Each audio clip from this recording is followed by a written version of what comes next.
بسم اللہ الرحمن الرحیم۔ سین لام، سین میں کون سی صفت پائی جا رہی ہے؟ حروف صفیر کی۔ صفیر کا معنی ہوتا ہے سیٹی۔ سیٹی کی آواز کس طرح سے نکلے گی منہ میں؟ اس طرح، ٹھیک ہے، منہ کے ذریعے سے اس طریقے سے آواز نکلتی ہے۔ سین الف، شین الف، صاد الف، صاد لام، دود لام، فا لام، قاف لام، عین لام، غین لام، کاف لام، کاف نون، طا نون، ظا نون۔ اس مشق میں جتنے بھی حرف بلو کلر کے، تمام حروف جو بلو کلر میں ہیں وہ سب کیا ہیں؟ حروف مستعلیہ ہیں، یعنی پر پڑھے جانے والے حروف ہیں۔ جیم دال خا، یہ کیا ہے؟ یہ بھی پر ہے، اسے موٹا پڑھیں گے۔ کسی بھی حرف کو موٹا پڑھنے کے لیے ہمیں ہونٹوں کو گول کرنا پڑتا ہے اور آواز اوپر کی طرف جاتی ہے۔ خا، خا، خا، خا دال، حا دال، عین دال، غین دال، خا ذال۔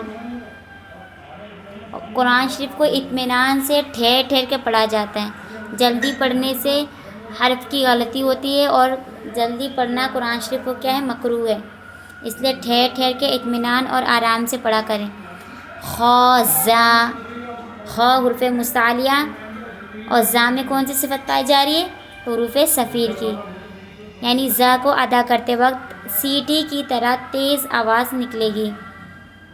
ہا را، با را، یا را، تو را، ظا را، با میم۔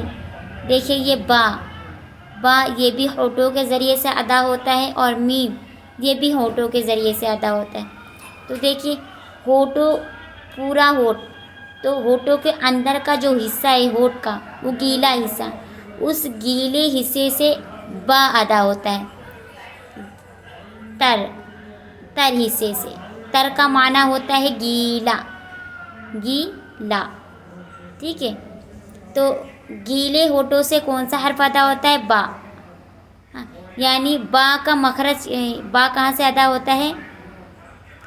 ہونٹوں کے تر حصے سے با ادا ہوتا ہے، یعنی ہونٹوں کے گیلے حصے سے با ادا ہوتا ہے۔ اور میم ہونٹوں کے خشک حصے سے، خشک، یہ خشک یہ فارسی لفظ ہیں۔ خشک کا معنی ہوتا ہے سوکھا، سوکھا، ٹھیک ہے۔ تو با ہونٹوں کے کس حصے سے ادا ہوتا ہے؟ خشک حصے سے، خشک حصے سے میم ادا ہوتا ہے۔ معذرت چاہتی ہوں، پھر سے دیکھیں۔ با ہونٹوں کے تر یعنی گیلے حصے سے با ادا ہوتا ہے، اور میم ہونٹوں کے خشک حصے سے یعنی سوکھے حصے سے میم ادا ہوتا ہے۔ سمجھیے یہ آپ کا ہونٹ ہے، اوپر کا ہے اور یہ نیچے کا ہے، ٹھیک ہے۔ تو دیکھیں ہونٹے کے نیچے کا حصہ، اندر کا حصہ، یہ گیلا حصہ ہے، تو اس گیلے حصے سے یہ با ادا ہوتا ہے، ٹھیک ہے۔ اب ہونٹوں کا سوکھا حصہ، یہ اوپر کا ہونٹوں کا سوکھا حصہ ہے، اس سوکھے حصے سے، ہونٹوں کے سوکھے حصے سے یعنی خشک حصے سے کیا ادا ہوتا ہے؟ میم ادا ہوتا ہے۔ الحمدللہ سمجھ میں آیا آپ لوگوں کو؟ اب دیکھیں آگے، نون میم، میم ہونٹوں کے خشک یعنی سوکھے حصے سے میم ادا ہوتا ہے۔ تا میم، یا میم، ثا میم، شین میم، لام جیم، عین جیم، ہا جیم، با جیم، با عین، عین دیکھیں عین درمیان حلق سے ادا ہوتا ہے۔ مثال کے طور پر یہ آپ کا حلق ہے، ٹھیک ہے۔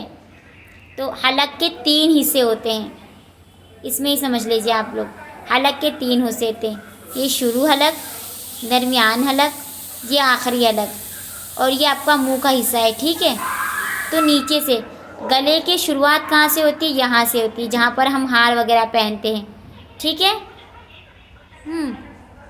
یہ ہمارا گلا ہے، گلے کا شروعات ہے جیسے ہم ہار پہنتے ہیں، ٹھیک ہے. تو یہ ہار پہنتے ہیں نا، تو یہاں پر دیکھیے جہاں پر ہم ہار پہنتے ہیں وہاں پر چھوٹا سا گول اندر سا حصہ ہوتا ہے، کھڈا سا، تو وہ ہمارا شروع حلق ہے، ٹھیک ہے. یہ ہمارا شروع حلق ہے جہاں پر کھڈا ہوتا ہے. تو اس شروع حلق سے کون سا 2 حرف ادا ہوتے ہیں؟ کون کون سا؟ حمزہ اور 2 چشمی ہاں. اتنا سمجھا؟ الحمدللہ. اب دیکھیے درمیان حلق سے 2 حروف ادا ہوتے ہیں، کون کون سے؟ عین اور ہا. اور یہ ہمارا شروع حلق ہے، یہ ہمارا شروع حلق ہے جہاں منہ کے نزدیک ہوتا ہے، یہ شروع حلق ہے. اس حلق سے 2 حروف ادا ہوتے ہیں، کون کون سے؟ غین، خا. یہ دونوں پر پڑھے جاتے ہیں، ٹھیک ہے. غین اور خا، غین اور خا، ٹھیک ہے.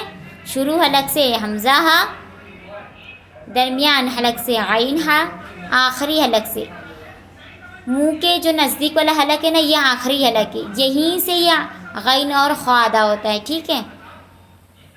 اتنا سمجھا؟ الحمدللہ. اب آگے دیکھیں،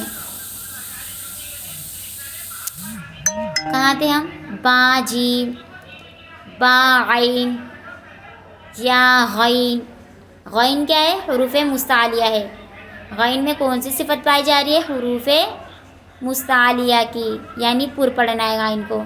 نون، صاد، فا، صاد، قاف، ضاد. قاف میں کون سی صفت پائی جا رہی ہے؟ حروف مستعلیہ کی، اور ضاد میں حروف مستعلیہ کی، یعنی پر. پر کا معنی ہوتا ہے موٹا، ٹھیک ہے. با سین، سین میں صفیر کی صفت پائی جا رہی ہے. یا سین، تا سین،